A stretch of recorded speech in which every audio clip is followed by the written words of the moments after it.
बोलिए शिव शंकर महादेव की जय। सोमवार व्रत कथा। एक साहूकार था, वह बहुत धनवान था। उसको धनादि किसी बात की कोई कमी नहीं थी, परंतु पुत्र न होने के कारण वह अत्यंत दुखी रहता था। वह इसी चिंता में रात दिन रहता था। इसी पुत्र की कामना के लिए वह प्रति सोमवार को शिव जी के मंदिर में जाता था। सायंकाल को शिव मंदिर में जाकर दीपक जलाया करता था। उसके इस भक्ति भाव को देखकर एक समय श्री पार्वती जी ने शिव जी महाराज से कहा कि हे महाराज, यह साहूकार आपका यह साहूकार आपका अनन्य भक्त है। सदैव आपका व्रत और पूजन बड़ी श्रद्धा से करता है, अतः इसकी मनोकामना पूर्ण करनी चाहिए। शिव जी ने कहा कि पार्वती जी, यह संसार कर्म क्षेत्र है। जैसे किसान खेत में बीज बोता है वैसे ही फल काटता है, उसी तरह इस संसार में जो जैसा कर्म करते हैं वैसा ही फल भोगते हैं। इसके भाग्य में पुत्र न होने पर भी मैं इसको पुत्र की प्राप्ति का वर देता हूँ, परंतु वह पुत्र केवल 12 वर्ष तक ही जीवित रहेगा। इसके पश्चात में मृत्यु को प्राप्त होगा। इससे अधिक मैं इसके लिए कुछ नहीं कर सकता। यह सब बातें साहूकार सुन रहा था। इससे उसको न कुछ प्रसन्नता हुई न कुछ दुख हुआ। वह पूर्वत वैसे ही शिव जी महाराज का सोमवार का व्रत और पूजन करता रहा। कुछ समय व्यतीत हो जाने पर साहूकार की स्त्री गर्भवती हुई। 10वें महीने उसके गर्भ से एक सुंदर पुत्र रत्न पैदा हुआ।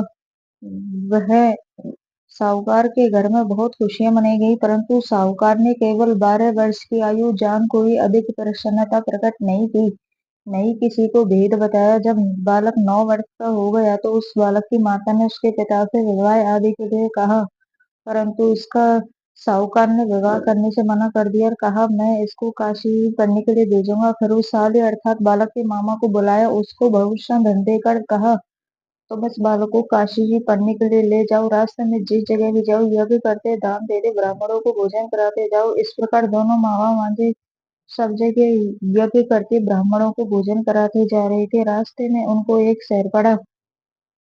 उस शहर में राजा की कन्या का विवाह था। दूसरे राजा का लड़का जो विवाह के लिए बारात लेकर आया था, वह एक आंख से काना था। लड़के के पिता को बड़ी चिंता थी, कहीं वर को देख कन्या के माता पिता विवाह में किसी प्रकार की अड़चन पैदा न कर दें।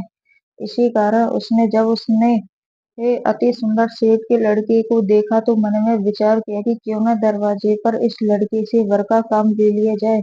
ऐसा विचार कर उस लड़के और उसके मामा से कहा तो वह राजी हो गए। साहूकार को लड़के को स्नान आदि करा, वर के कपड़े पहना, घोड़ी पर चढ़ा, दरवाजे पर ले गए। बड़ी शांति से सब कार्य हो गए। अब वर के पिता ने सोचा, यदि विवाह कार्य भी इसी लड़के से करा दिया जाए तो क्या बुराई है। ऐसा विचार कर उस लड़के और उसके मामा से कहा कि यदि आप हीरो का कन्यादान का काम भी करा दे तो आपकी बड़ी कृपा होगी, हम इसके बदले में आपको बहुत सा धन देंगे। उन्होंने स्वीकार कर लिया। विवाह कार्य बहुत बहुत अच्छी तरह से हो गया, परंतु जिस समय लड़का जाने लगा तो राजकुमारी के चुंदड़ी के पल्ले पर लिख दिया कि तेरा विवाह तो मेरे साथ हुआ है, परंतु जिस राजकुमार के साथ तुमको भेजेंगे वह एक आंख से कानार। मैं तो काशी पढ़ने के लिए जा रहा हूँ। जब राजकुमारी ने अपनी चुंदड़ी पर ऐसा लिखा हुआ पाया तो राजकुमार के साथ जाने से इनकार कर दिया और कहा, यह मेरा पति नहीं है, मेरा विवाह इसके साथ नहीं हुआ है, वह तो काशी ही पढ़ने के लिए गया है। कुमारी के माता पिता ने कन्या को विदा नहीं किया, बारात वापस चली गई। उधर सेठ का लड़का और उसका मामा काशी पहुंच गए। वहां जाकर उन्होंने यज्ञ आरम्भ कर दिया और लड़के ने पढ़ना शुरू कर दिया। जब लड़के की आयु 12 साल की हो गई तब एक दिन उन्होंने यज्ञ रच रखा था कि लड़के ने अपने अपने मामा से कहा, मामा जी आज मेरी तबीयत कुछ ठीक नहीं है। मामा ने कहा, अंदर जाकर सो जाओ। लड़का अंदर जाकर सो गया। थोड़ी देर में उसके प्राण निकल गए। तभी उसके मामा ने आकर देखा, वह तो मुर्दा पड़ा था। उसको बड़ा दुख हुआ।